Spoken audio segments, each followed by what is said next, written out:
Hello and welcome to another bite-sized workshop on the tarot. So we've gone through the major arcana. We've looked at the four different suits from the point of view of what elements each suit is associated to. What we're going to do now is look at each individual suit and look at the energy within each individual suit and look at the cards that are associated to those suits and the element that's there. So we begin, as we do in astrology and all things to do with the mysteries, the mystical, and also alchemy. We'll start with the elements. And the very first of those elements is the element of fire. So the first sign of the zodiac is Aries. It's a fire sign. And then we go to the other elements. So we have the second sign of the zodiac, which is Taurus, and that is associated to Earth. So that's represented in the tarot as Pentacles. Then we have Gemini, which is an earth sign, and that is represented in the tarot by swords. And then we have the element of water, which is represented in the tarot deck by cups or chalices. So the symbology here is looking at the energy of each of those elements. So we're going to begin with the element of fire. And if we start with the first of the cards of the element of fire, which is the Ace of Wands, sometimes called batons or rods, depends which deck you're working with, but of course from the Rider-Waite it would be the Ace of Wands. And the reason that I very much talk about using the energy of the Rider-Waite is the symbology within the Rider-Waite is very, very important and very significant. So let's take a premise before we just talk about the Ace of Wands, that each ace will represent the energy of an angel. So we've got that. Now look what's happened in the Rider-Waite deck. We see the Ace of Wands. It's held by a hand, but the hand is emerging from a cloud. So what we're taking from here, if you're having a reading and the Ace of Wands comes up, or you want to interpret the Ace of Wands as you're using the tarot cards, what is the symbology that you're going to go with? The symbology that you're going to go with is, of course, fire, action, direction, achievement. But the Ace of Wands has a lot of symbology associated to it. So let's have a look at the angel that's involved here. So the wand is a representation of the Cadius. So it's a healing energy. And the Ace of Wands is the most significant. It stands alone, it is individualistic, it has power. And when we talk about wisdom, we talk about magic, we talk about magicians, we talk about Wicca. The symbology of casting spells by using a wand is the symbology that we get in the Ace of Wands. But we're only using that as a metaphor. So what we want to do is say to you that when you're interpreting the Ace of Wands, you're interpreting the possibility of magic. But you're being supported by an archangel. So the archangel here just happens to be the archangel Raphael, because the archangel Raphael here is the healing angel. So the symbology of this is important from that point of view. So when you're interpreting the Ace of Wands, action, achievement, fire, power, you know, when people talk about tapping into the universe and talking about being mindful. So the symbology of this ace is using all that, using the power of your mind, using the power of your being, and being determined to see something through. It's also protective from that angelic and healing point of view as well. So if you're going to take a chance or you're going to push the boundaries, know that you have got an angel that you're walking with. Now, I'm going to move on to the next card, which is the top of the suit cards, the top of the court cards, which is the King of Wands. So let's have a look at some of the symbology in the King of Wands. So we can see that he's holding the staff, the wand, and you can see it's sprouting. So what I like to do is think of these wands not just as the magical symbol, but as kind of the energy of the staff of life.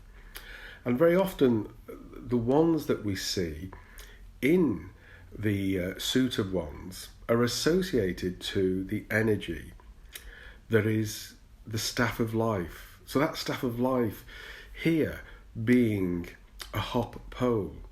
And the reason is, most tarot cards, the design and the way they look is very much associated to that medieval or Renaissance period.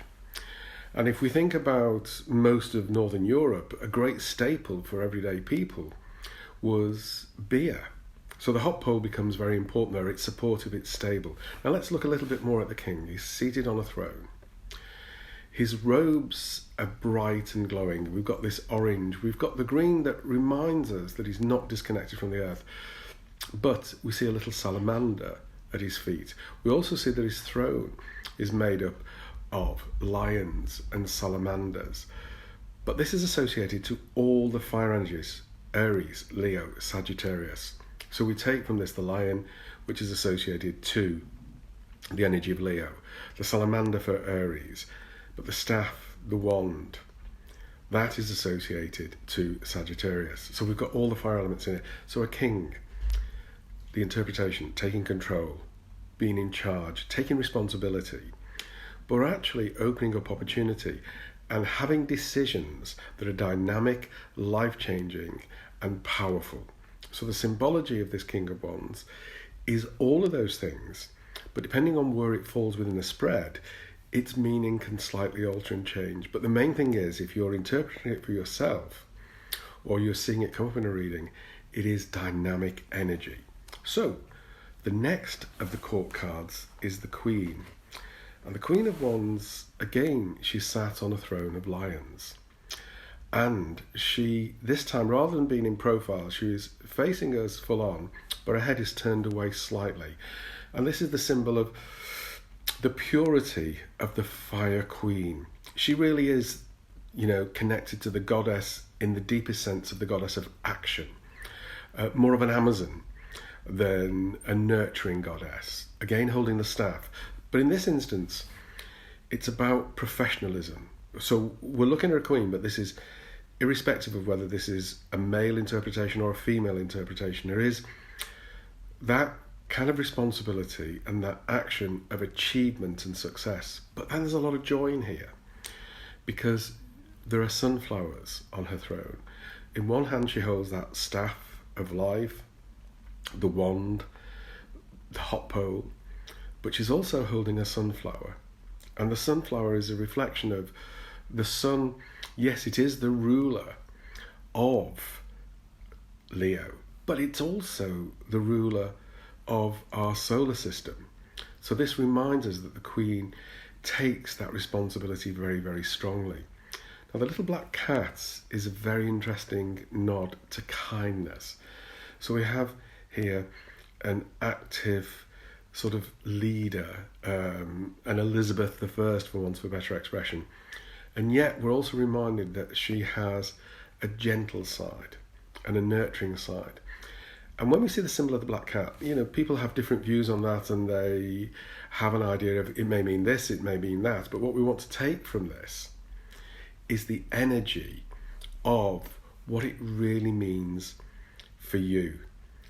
So the black cat, for me, is a symbol of, we'll use the word good luck, but it really means the opportunity to achieve through hard work, through effort, and through professionalism, everything that you set your sights on, tapping into that kind of mindfulness.